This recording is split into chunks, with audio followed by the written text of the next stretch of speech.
Hello, everybody. This is Matthew with Profitero, and I just wanted to share with you a location that I'm staying in a short-term rental. So I've got a one-bedroom, one-bathroom, cute, well-decorated inside. And as an owner of a short-term rental, you could tell that somebody at one point put quite a bit of work into this.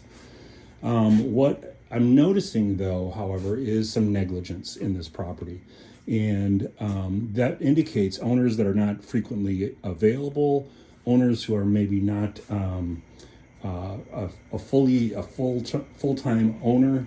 They're a part-time owner. They have other locations, other jobs that are spreading them too thin, and they're missing some critical details. So this is very cute. It's been updated, and that is great and everything. But one of the things that I noticed is the venting here for these. These are really dirty.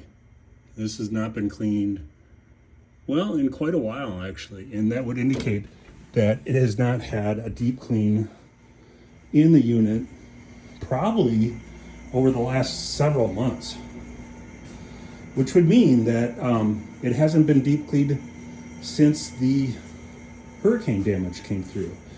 And you can tell the couch is getting a bit worn out, lots of stains on this couch.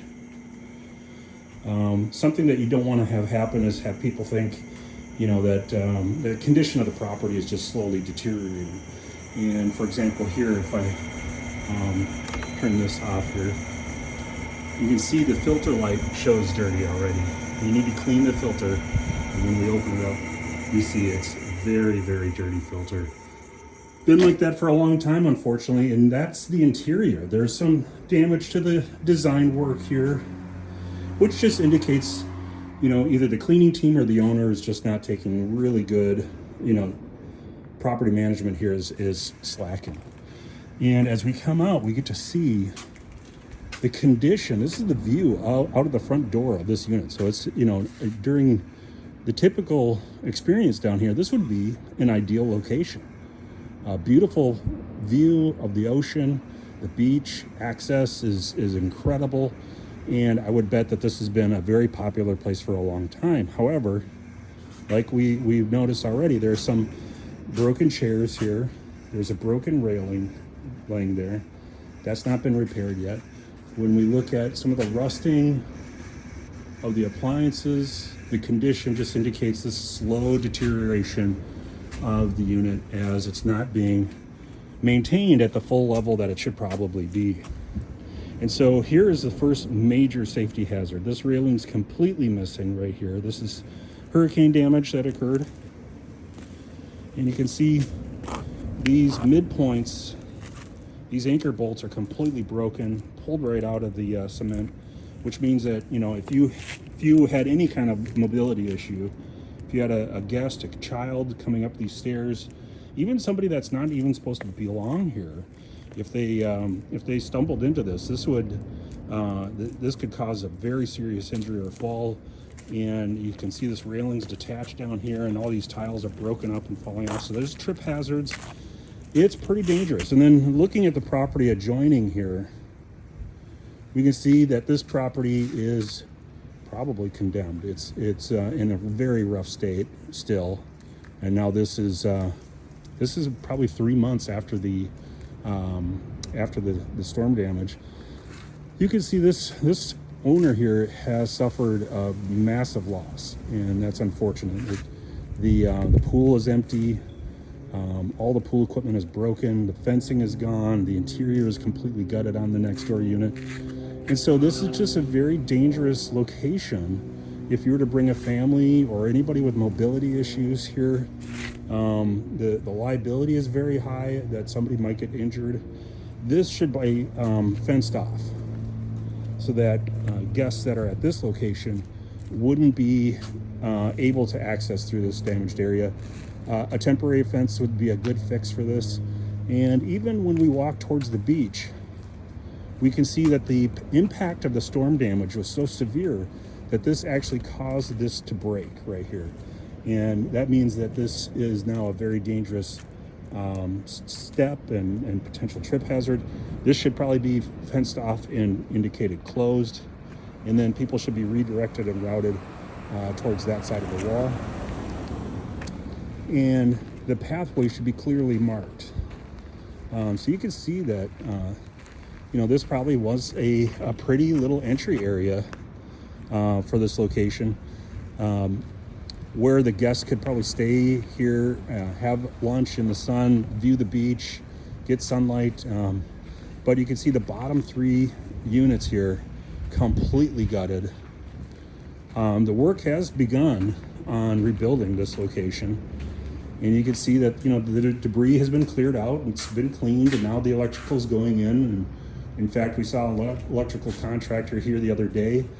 Unfortunately, from what we overheard, it sounds like that electrical contractor has not been paid by the owner on this, which is sad. Just, it's got to be hard to operate this. And this is one of the things you have to consider as an owner, is what to do in an emergency like this. How do you mitigate the emergency damage, and how do you get your unit back up and running? So this owner is actually very lucky. And this owner is very lucky, and he's actually got several units that are still operating. And so he can continue bringing income in, but there are some short-term repairs that he could try to do, like fencing this off, repairing the stairs. That would be the major issue here. I would fence this off completely, put signs on here saying no trespassing, do not enter. I would fence this area off and put construction zone, do not enter in here. And then I would have clear signage that would indicate how do you access this property. You don't want to have people using this step here. You want to fence that off and say, dangerous, don't walk through here. And then indicate a pathway where people could enter or access the beach anyway, by walking through here. That's probably what I would recommend. What do you guys think? What would you do if this was your property? What are the short-term things that you would try to do to get the property up and running again? And you can see that this whole area here is in rough shape. And this is just, some of the houses in this area. There are people still living here, and there are obviously guests still coming here. This place is listed on bookings.com, and you can still book this location. It is concerning though. The owner did not post any updates to his property. He didn't include any pictures of the current situation here. He didn't describe that in his listing. That's a number of red flags about the owner. I understand it's a tough position, but he, without this repaired railing here on both sides, damaged stairway, trip hazard here, no safety fencing whatsoever, no signage indicating danger here. These are all major liability risks, and could lead to some significant injuries or damages from somebody staying here. And especially somebody with disabilities or mobility issues. I have a bit of some trouble with balance and walking sometimes, and we asked about that in the listing when we booked, and the owner said there was no problems, it was totally fine.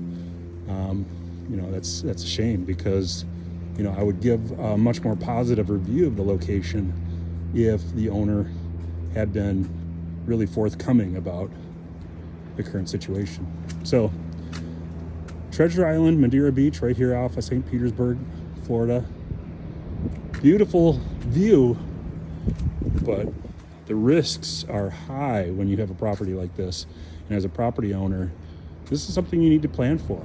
What do you do when your property is significantly damaged? Do you have your insurance set so that you can actually receive a claim for the loss of your rental income? That's something that a lot of rental property owners aren't aware of, that loss of use limit is an important coverage to help you get through tough times like this. Thanks. This is Matthew with Profitero. Have a great day.